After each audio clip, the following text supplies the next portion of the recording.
Kapatid, isa ka ba sa mga may edad na hirap umupo, hirap tumayo, o hindi makalakad ng dire-diretso dahil sa masakit na balakang?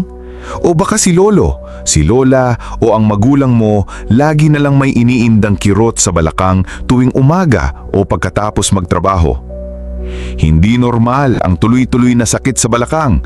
Baka ito ay rayuma, nerve problem, arthritis, o simptomas na ng panghihina ng buto.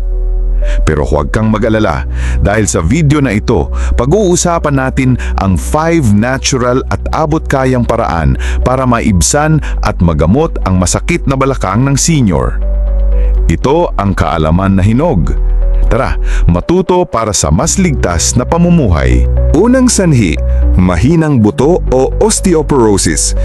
Kapag nagkakaedad, numinipis ang buto ng balakang, nagiging marupok at madaling mairita ang kasukusuan. Ito ang madalas na sanhi ng paminsang kirot o tila basag na pakiramdam sa balakang tuwing binubuhat ang sarili. Ang aking payo, uminom ng calcium at vitamin D supplements, gamot man o natural, mula sa gatas, sardinas o malunggay. Pangalawa, magpa-araw tuwing umaga kahit 15 minutes lang, libre at epektibong vitamin D source. Ikalawang sanhi, rayuma o arthritis.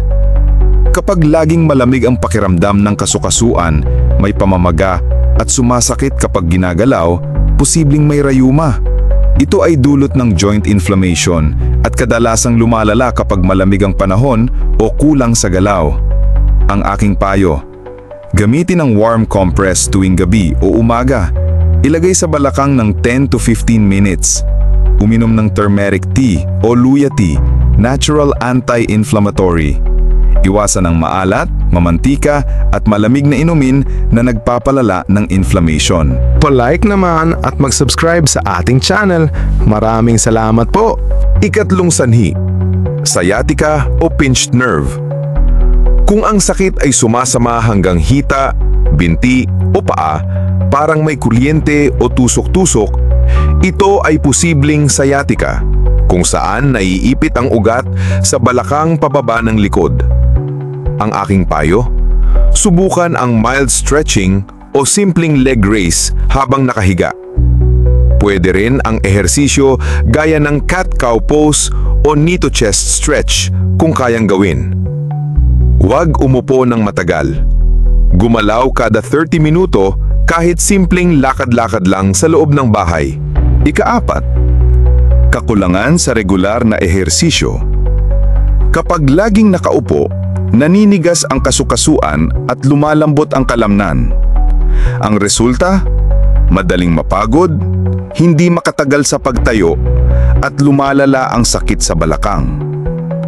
Ang aking payo, mag-walking routine sa umaga, kahit 10 to 15 minutes lang araw-araw. Pwede ring umupo sa silya at mag-heel lifts, leg extensions, o side leg raise.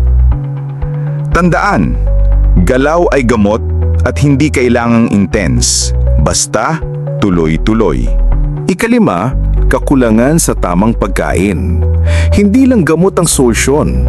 Minsan, sa tamang pagkain nagsisimula ang lunas.